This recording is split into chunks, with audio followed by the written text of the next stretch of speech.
इस वीडियो में हम जानेंगे येमो ड्रॉप्स के बारे में। तो येमो ड्रॉप्स के अंदर लैक्टेज एंजाइम प्रेजेंट होता है। टोटल 15 ml का ये ड्रॉप का पैक है।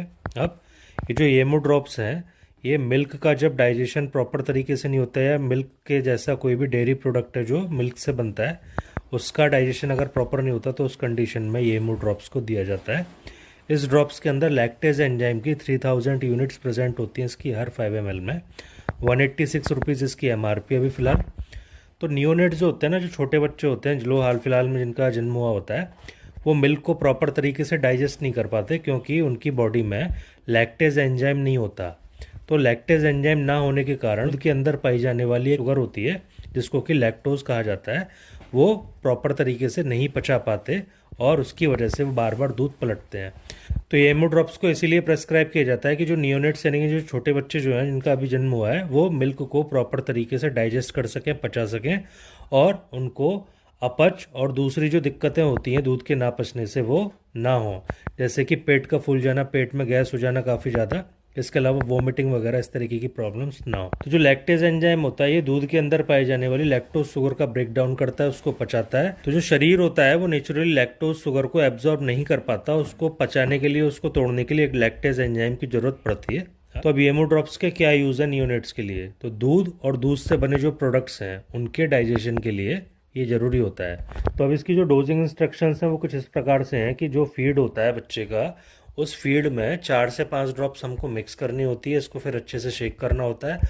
और ये भी ध्यान देना होता है जैसे कि हम दूध में इसको मिक्स कर रहे हैं, तो दूध जो है वो नॉर्मल टेम्परेचर पर ही होना चाहिए, बॉडी टेम्परेचर पर, बहुत ज़्यादा गर्म नहीं होना चाहिए। तो अगर कोई मदर ब्रेस्ट फीडिंग करा रही हैं तो वो ब्रेस्ट मिल्क को इजेक्ट करके उसमें इसको मिक्स करके दे सकते हैं। तो अब येमो ड्रॉप्स को कूल प्लेस में, वो प्लेस डार्क हो, ड्राई हो, ऐसी जगह स्टोर करके रखना चाहिए वहाँ का टेम्परेचर 25 डिग्री सेल्सियस से नीचे हो। अब इसके अलावा ये जो ड्रॉप्स हैं इसको डायरेक्टली हमको बेबी को नहीं देना होता है, फीड में मिक्स करके देना होता है। इसको हमें फ्रीज़ नहीं करना होता है, इसको हम फ्रीज़र में नहीं रखते हैं।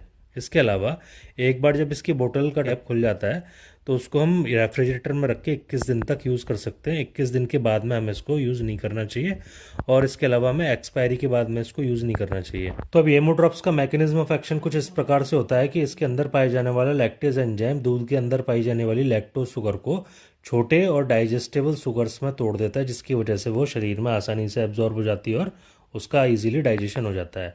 अब इससे रिलेटेड सेफ्टी एडवाइस ये है कि जितनी डोज आपको बताई गई हैं उससे ज़्यादा इसको नहीं लेना होता है। इसके अलावा अब इसके कुछ साइड इफ़ेक्ट्स हो सकते हैं। तो अब इसके कुछ साइड इफ़ेक्ट्स हो सकते हैं जिसकी वजह से बच्चे को एलर्जिक रिएक्शंस हो सकती हैं, उसकी स्किन पर रैशेज़ वगैरह पड़ सकते हैं।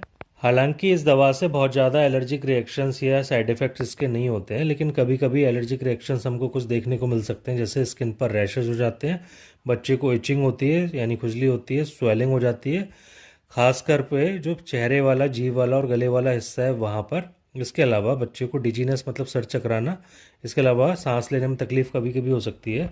अगर इनमें से कोई भी साइड इफेक्ट आपको नज़र आता है तो तुरंत इसके बारे में डॉक्टर को बताना चाहिए। तो इस वीडियो में इतना ही था। आई होप आपको वीडियो इन्फॉर्मेटिव लगी होगी। तो वीडियो को लाइक करें और ऐसी वीडियोज़ देखने के लिए चैनल को सब्सक्राइब कर लें।